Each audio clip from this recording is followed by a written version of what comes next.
Hi friend. आज मैं फिर से एक नए टॉपिक पे आज हम बात करने जा रहे हैं। Ovary cyst. ओवरियन सिस्ट क्या होता है और किस वजह से हो रहा है और कुछ सावधानियां इसमें बताएंगे और इसका कॉजेस क्या है। तो सबसे पहले जानेंगे ओवरी सिस्ट क्या होता है। ओवरी ओवरी जो है कि जो बच्चेदानी है, जो यूट्रस है, उसको दोनों साइड में, राइट और लेफ्ट, दोनों साइड में ओवरी होती है। इसमें एक द्रव भर जाता है, जैसे गुब्बारा में पानी भर जाता है उसी तरह एक द्रव उसमें भर जाता है। और ये क्या करता है कि उसमें भरने की वजह से वहाँ पे फूल जाते हैं, तो वो हो जाता है ओवरी सिस्ट। और ओवरी सिस्ट अब जो है कि ये बनने का रीज़न जो होता है, एक नहीं कई रीज़न होते हैं, लेकिन ज़्यादातर जो है कि देखने में आता है कि महिलाओं में जो है कि ओवरी सिस्ट जो है कि हार्मोनल चेंजेस और डिसबैलेंस की वजह से जो है कि हो जाते हैं। अब इसमें जानेंगे कि कौन कौन से हार्मोनल जो कि डिसबैलेंस हो जाते हैं। कुछ कॉमन हार्मोन्स आपको बता देते हैं। जैसे एलएस हार्मोन्स होता है, टीएसएच हार्मोन्स होता है और एफएसएस हार्मोन्स होता है। और बाकी कुछ और हार्मोन्स होते हैं जो कि पीरियड को हेल्पफुल करते हैं आने के लिए, कुछ उस हार्मोन्स होते हैं। तो इसमें जो है कि प्रोलैक्टिन हार्मोन्स होते हैं। और इसमें जो है कि देखेंगे कि जो पेशेंट रहता है, अगर इसको अगर दिक्कत हो जाती है, सिस्ट बन जाता है, तो राइट और लेफ्ट में देखेंगे जो अम्बलिकल कार्ड है, तो थोड़ा सा उससे नीचे, मतलब जहाँ पे पेशाब की थैली होती है उसके थोड़ा सा राइट और लेफ्ट में देखेंगे, तो इसमें क्या होता है कि पेन होगा हल्का हल्का, कभी थोड़ा पेन कभी ज़्यादा पेन। अगर दोनों साइड है तो दोनों में पेन होगा, अगर एक साइड है तो एक साइड पेन होगा। और पेट के जो कि निचले हिस्से में हमेशा भारी टाइप महसूस होना है। और कुछ कॉमन सिम्टम होते हैं, जैसे उल्टी जैसे महसूस होना, नोजिया, पेट में हमेशा दर्द होना, मरोड़ होना, थोड़ा सा भी खाना खाने के बाद पेट भारी हो जाना। तो हालांकि ऐसे हम 100% नहीं कर सकते कि ओवेरियन सिस्ट है।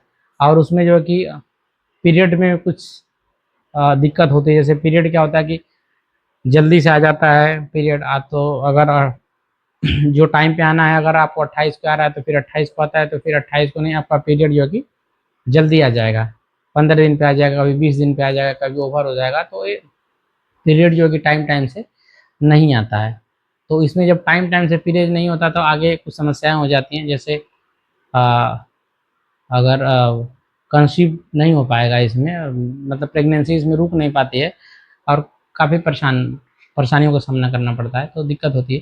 तो इसमें हम जानेंगे कि जब उसमें दर्द होता है, तो सबसे पहले उस पेशेंट का जो है कि एक होता है कि नॉर्मली हो सके गैस की वजह से भी दर्द हो सकता है। तो उसका सबसे पहले अगर आप नॉर्मली जो है कि गर्म पानी ले सकते हैं और हल्का भोजन लेते हैं तो नॉर्मली तो ख़त्म हो जाता है। लेकिन अगर इसके बावजूद भी अगर 1-2 दिन की दवा खाते हैं, एंटीबायोटिक, एंटी एनाल्जेसिक और एंटीबायोटिक, ये सब दवा अगर लेते हैं, कुछ एंजाइम अगर ऐसी दवा लेते हैं, उसके बाद भी अगर आपका कवर नहीं हो पा रहा है, तो सबसे पहले आपको अल्ट्रासाउंड कराना चाहिए। यूएचजी में क्या होता है कि आपको जो भी चीज़ें क्लियर दिख जाती हैं। कुछ लोग ऐसे क्या होता है कि पेट में दर्द हुई तो बिना जांच किए दवा खिलाते रहें, खाते रहे खाते रहे। अब कब तक दवा खाएंगे, पता चले कि पेट में कहीं ओवरियन सिस्ट है, या फिर फिलिपियन ट्यूब में सिस्ट है, या फिर फिलिपियन ट्यूब में सूजन है, या फिर यूट्रस में सूजन है, या फिर फंडस में। मतलब इसमें कई तरह से अगर दिक्कत है तो अगर आप समझेंगे नहीं, कभी काल क्या होता है कि उसमें पानी की वजह से माइल्ड फ्लूइड क्या होता है कि उसमें अवेलेबल रहता है, तो उसकी वजह से भी दिक्कत परेशानी होती है। तो सबसे पहले आप जब तक जांच नहीं करते हैं तब तक आपको पता नहीं चलेगा। तो सबसे पहले फर्स्ट आप यूएसजी, और यूएसजी के बाद अगर अगर देखते हैं कि इसमें सूजन है, तो इस हिसाब से जो है कि उसमें आगे जो है कि हम दवा कर सकते हैं और उसे दिखा सकते हैं।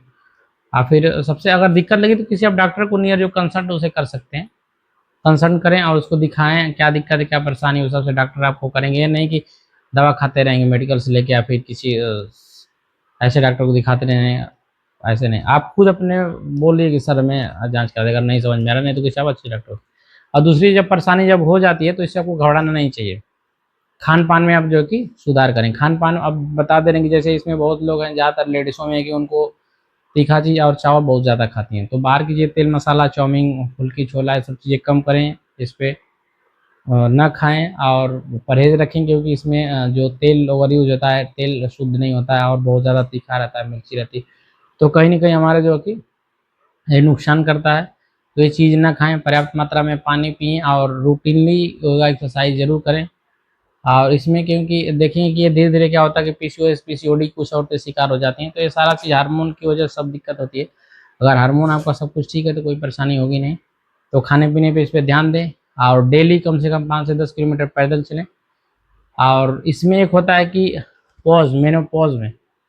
मेनोपॉज़ में देखेंगे कि कई पेशेंट आते हैं, तो उसमें क्या होता है कि सिस्ट बन जाता है और जो पीरियड जो होता है, कभी 45 दिन, कभी 40 दिन, कभी 35 दिन पे आएगा, तो उसमें जमा-जमा ब्लड आ जाता है। जमा-जमा ब्लड आएगा, क्योंकि जमा-जमा ब्लड आने का मतलब ये है कि आपको ब्लड जो निकला है, वह पूरा क्लियर नहीं है, कहीं न कहीं रुक रहा है, इसीलिए थक्का-थक्का जमा आ रहा है।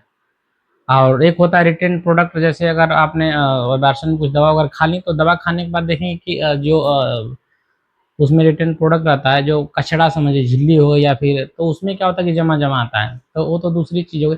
लेकिन कभी काल के ऐसे अगर 2 महीने, ढाई महीने या फिर 35 दिन, 40 दिन रुक जाता है, तो रुकने में देखेंगे कि जो ब्लड रहता है थोड़ा इतना ना जमा-जमा निकलता है और पेनफुल जो है कि मेंस्ट्रुएशन होता है। इसमें हमेशा जो कि जब पीरियड आएगा उसमें काफ़ी पेन होता है, तो इसमें परेशान होने की ज़रूरत नहीं है, उसका ईज़ी ट्रीटमेंट है और उसका जो है कि आराम से ट्रीटमेंट कराएँगे, आप ठीक हो जाएँगे। और बहुत लोगों को हम देखेंगे कि लड़कियों में जो कि कंप्लेंट होती है कि सर ये दिक्कत है, परेशानी हो रही है, तो उसको जो कि आप दिखाएँ और वो जो कि नहीं तो लंबे समय तक जाते-जाते वो गाँठें एक मैलिग्नेंसी का रूप लेती है। जैसे कैंसरस होता है, नॉन कैंसरस होता है, जो ट्यूमर में कन्वर्ट हो जाता है। क्योंकि बीमारी क्या होता है, छोटी ही चीज़ से बड़ी हो जाती है। तो इसमें आप ये देखेंगे कि अगर छोटी चीज़ को इलाज कराते हैं, तो कोई भी चीज़ अगर छोटा है तो उसको हम जल्दी से इलाज कराएँगे तो जल्दी से ठीक भी लग जाएगा और कम पैसे में ठीक भी हो जाएँगे, क्योंकि बीमारी अब धीरे-धीरे बढ़ जाएगी, तो बढ़ जाती है तो उसका अगर ऑपरेशन भी कराते हैं या फिर उसके बाद सिस्ट नहीं गलता है या फिर और कुछ दवाएँ चलानी पड़ती है या फिर सर्जरी करनी पड़ती है या फिर कैंसर हो जाता है, तो धीरे-धीरे खर्चा भी बढ़ जाता है और मरीज़ जो है कि एक अपर स्टेज पे पहुँच जाता है जहाँ तक कि उसका इलाज भी ना हो सके। तो ये कंडीशनल चीज़ है, लेकिन आप जो है कि जैसे भी शुरुआत हो, तो कोई भी चीज़ आप लें, क्योंकि इस समय दौर जो है कि इतना परेशान हो गए हैं लोग और इतनी बीमारियाँ हो चुकी हैं कि समझिए कि वो बुक में भी मेंशन नहीं है। एक तरह से आप समझिए कि बुक में भी वो मेंशन नहीं है। इतनी बीमारियाँ हो चुकी है इस समय।